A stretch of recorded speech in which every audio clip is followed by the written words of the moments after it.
वज़ीर साहब जिनको मेरी ज़ात में बहुत दिलचस्पी रखते हैं, वो मुझे उनकी ज़ात में कोई दिलचस्पी नहीं, लेकिन उनको मेरी ज़ात में दिलचस्पी है, जिसका इजहार उन्होंने पाकिस्तान के तमाम मीडिया के सामने उस सेनेट की कायमा कमेटी के इजलास में किया।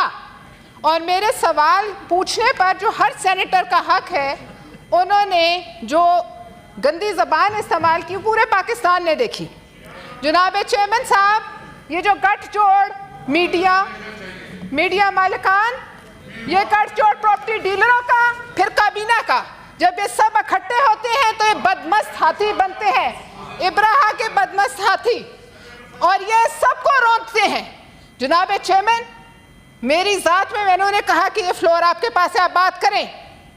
मैं ये कहना चाहती हूँ सर, आप इस हाउस के कस्टोडियन हैं, मेरी ज़ात की ये बेइज्जती नहीं है। मैंने NHA की एक 2 अरब रुपए से बनने वाली सड़क पे सवाल किया, तो मेरा राइट है, मैं करूँगी, कल करूँगी, परसों करूँगी, रोज़ करूँगी। लेकिन बदमस्त हाथी ताकत में काबीना का जो यहाँ सजा लेते हैं बैच, फिर वो समझते हैं कि वो सब पर चढ़ दौड़ेंगे। क्यों सर, मैं आपसे सवाल करती हूँ, आप हमारे कस्टोडियन हैं, हमारी इज्जतें आपके हाथ हैं।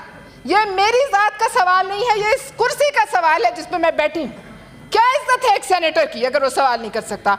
एक कायमा कमेटी जो एक्सटेंशन है इस हाउस की, उसमें एक आदमी एक औरत को औरत समझते हुए इसकी ज़ात पे बात करता है। तो मैं ये बताना चाहती हूँ कि मेरी ज़ात से मुंसलिक जो लोग हैं, जिस दिन वो बोले तो ये सब खुल जाएगा कि तुम कहाँ कहाँ इंटरव्यू देते रहे हो, किस किस की पीठ में तुम खंजर खोपते रहे।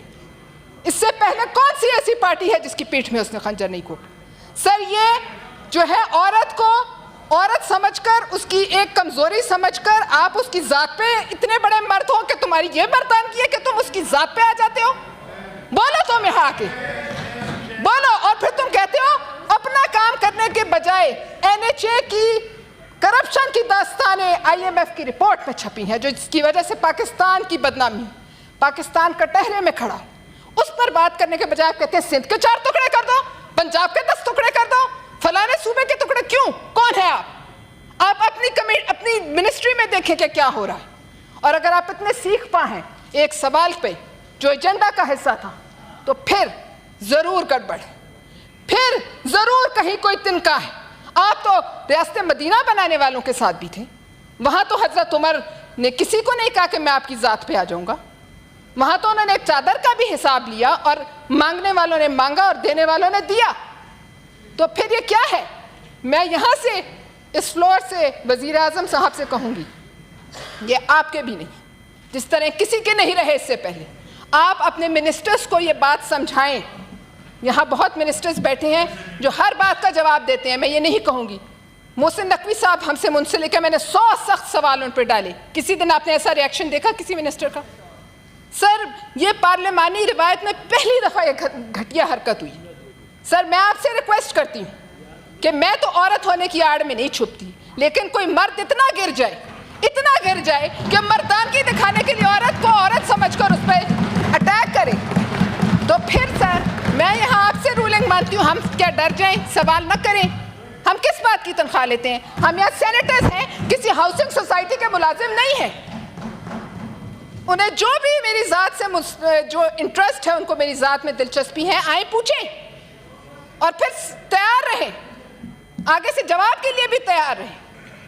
सर, मैं आपको ये रिक्वेस्ट करती हूँ कि आप सर इस पर रूलिंग दीजिए, इस पर रूलिंग दीजिए कि कोई इब्राहा का बदमस्त हाथी, इस हाउस में बैठे हर शख्स की एक बराबर इज्जत है। इस मेंबर ऑफ पार्लियामेंट चाहे वो मिनिस्टर बन जाए तो वो कोई खुदा नहीं बन जाता। सर, हम इस हाउस के मुलाजिम हैं, हम हुकूमत पाकिस्तान से तनख्वाह लेते हैं, हम यहाँ बैठते हैं इसलिए कि हम यहाँ काम करें जिसके लिए हमें भेजा गया। हमें किसी भी सेठ के हाउसिंग सोसाइटी के मुलाजिम नहीं है। और सर, इस पर मैं आपसे दरख्वास्त करती हूँ, मैंने एक अमेंडमेंट आपको दी हुई थी सर, एक प्रिविलेज मोशन आपको दी है सर, उसको प्लीज़ एडमिट कीजिए ताकि रिवायत टूटे, और ये जो गर्दन में सरिये हैं ये सरिये टूटे। इन सरियों का टूटना बहुत ज़रूरी है सर, वरना कोई नहीं बोलेगा, और आज एक के साथ हुआ है, कल हर एक के साथ हो।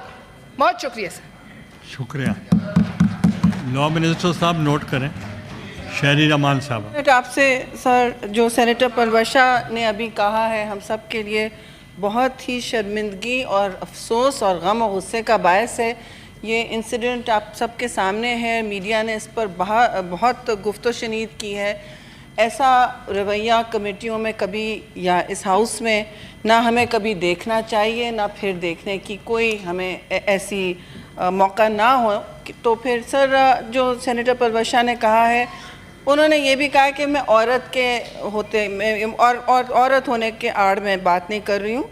हर मेंबर का हक़ है कि वो सवाल पूछे, हर मेंबर का हक़ है कि वो उसका जवाब तलब करे।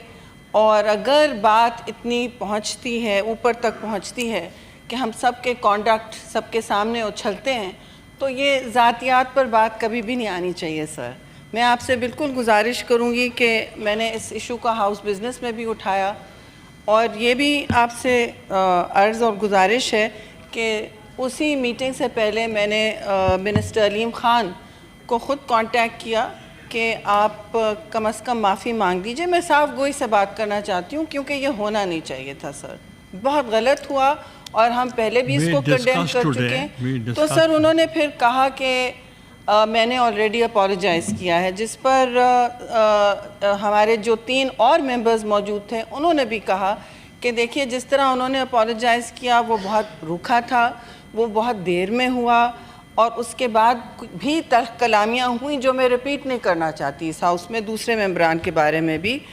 तो जो भी उनका उस दिन हाल था, जहनी कैफियत थी, उसके हवाले से मैंने उनसे कहा कि आप हाउस में आके हमारी ऑनरेबल फाजिल सेनेटर से डायरेक्ट सबके सामने माफ़ी मांगिए, क्योंकि जो मसला हुआ है जैसे आपको बताया गया हाउस में, वो प्राइवेट में नहीं था। ये निजी मामलात नहीं है, ये इनका निजी मामला नहीं है, ये हम सब का मामला है।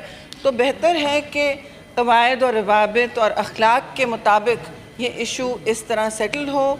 मैंने उनसे पूछा आप कब आ रहे हैं, उन्होंने कहा मैं 25 को उम्रे से होता हुआ आऊँगा। मैंने कहा उस 27 तक है, आप प्लीज़ यहाँ आके पब्लिक में सबके सामने माफ़ी मांग लीजिए, क्योंकि तरीक़ा यही है और ये रिवायत यहाँ कभी ज़ोर नहीं पकड़नी चाहिए। चेयरमैन साहब इस पर आप भी खुद देख लीजिए। Thank you.